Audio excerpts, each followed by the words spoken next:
La faille narcissique. Les failles narcissiques sont causées par nos blessures narcissiques ou émotionnelles. C'est l'un des facteurs majeurs qui privilégie la rencontre avec un pervers narcissique. Juste une petite précision entre blessure narcissique et faille narcissique. Une blessure psychologique est une atteinte à la sensibilité et l'amour-propre d'une personne, par des paroles, par une critique ou des comportements qui nous blessent. Des recherches en neurosciences, par imagerie, ont démontré qu'une douleur psychologique active les mêmes zones cérébrales qu'une douleur physique. Tout le monde peut expérimenter une blessure de l'ego, c'est passager. Tandis que la faille, c'est un terme utilisé à l'origine en géologie pour désigner une fissure ou une cassure dans une couche géologique. Donc, au sens figuré, une faille psychologique désigne une faiblesse, un point faible. On se situe donc à un niveau plus profond qu'une simple blessure. Une faille, c'est une déchirure interne qui provoque une souffrance insurmontable lorsqu'elle est réactivée.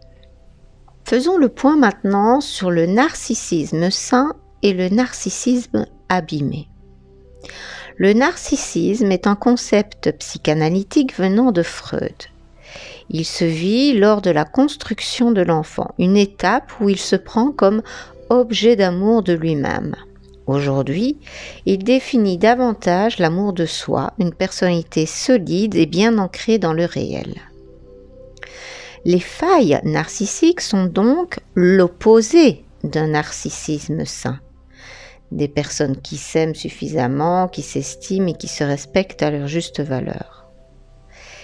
Ils savent qu'ils ne sont pas parfaits, mais s'acceptent dans leur globalité. Ils ont confiance en eux et mènent à bien leurs projets. Ils affrontent les situations et résistent à la critique. Ces personnes apprécient les marques d'attention, mais n'en sont pas pour autant dépendantes. Elles sont capables de donner comme recevoir. Et donc n'intéressent pas les pervers narcissiques, car elles savent aimer sans attendre fébrilement en retour. Et là, il s'agit bien d'un narcissisme sain.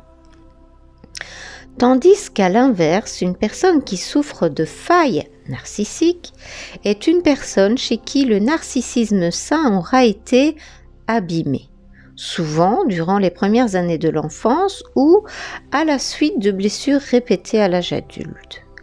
Le narcissisme est très lié à l'identité psychologique. Ces personnes ne sont pas parvenues à construire solidement leur identité. Elles donnent d'ailleurs très souvent une image dépréciée d'elles-mêmes. Où se cachent ces failles narcissiques ? Les thérapeutes s'accordent pour dire que leur origine est dans l'enfance. Pour les identifier, il faut remonter aux blessures émotionnelles qui les causent, dont parle le psychiatre John Pierrakos. On parle de la blessure d'abandon, de rejet, d'humiliation, d'injustice et de trahison. D'ailleurs, Lise Bourbeau a repris le travail du psychiatre John Pierrakos. Les blessures qui concernent les victimes de pervers narcissiques sont l'abandon, le rejet et l'humiliation. La blessure d'abandon, vécue dans l'enfance réelle ou symbolique, comme la froideur, la perte, la mort ou l'indifférence, l'abandon laisse des stigmates profonds. Il figure un arrachement émotionnel ou la rupture d'un lien fort qui a remis en cause un sentiment de sécurité. Il faut le voir comme la perte d'une partie de soi. Elle fait partie des failles narcissiques les plus longues à guérir. Une personne ayant vécu cette blessure connaît la peur d'être à nouveau abandonnée et devient donc dépendante affective. Elle préférera souffrir que de revivre à nouveau sa blessure. Elle se sent souvent transparente, manque d'estime d'elle-même, elle provoque parfois les ruptures pour prendre les devants face à la peur d'être seule. La blessure de rejet. Elle présente chez les enfants qui n'ont pas été désirés, dont le sexe n'était pas celui désiré ou dont les parents n'ont pas eu le temps de s'occuper. Cela les mène à se sous-estimer, cherchent à atteindre à tout prix la perfection et à obtenir la reconnaissance des autres. Comme pour la blessure d'abandon, la personne pensera qu'elle ne peut être aimée, ce qui la prédispose à la fuite, à l'évitement. Enfant, elle s'enfuira dans un monde imaginaire.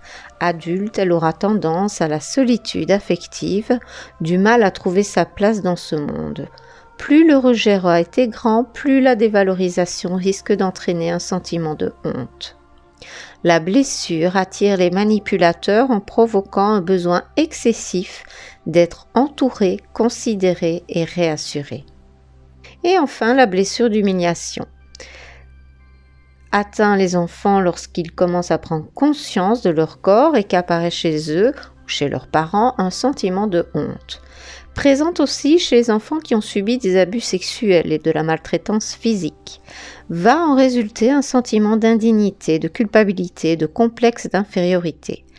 Adulte, l'enfant aura tendance à culpabiliser et se dévaloriser. Il peut même aller jusqu'à se punir ou s'abîmer par des addictions. Il conforte ainsi sa mauvaise image de soi, facteur qui le pousse à être attiré par un partenaire toxique. Un manipulateur va rechercher ses blessures narcissiques chez ses proies. Il va les rendre prêtes à tout pour lui, ce qui va bien évidemment nourrir son besoin d'être admiré, adulé, lui qui a un narcissisme pathologique.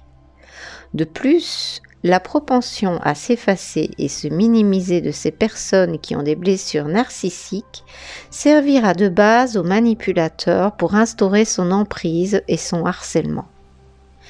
Il est important de vous faire aider dans le processus de guérison en mettant vos blessures en lumière et en travaillant sur vous. Je vous dis à très bientôt, prenez bien soin de vous.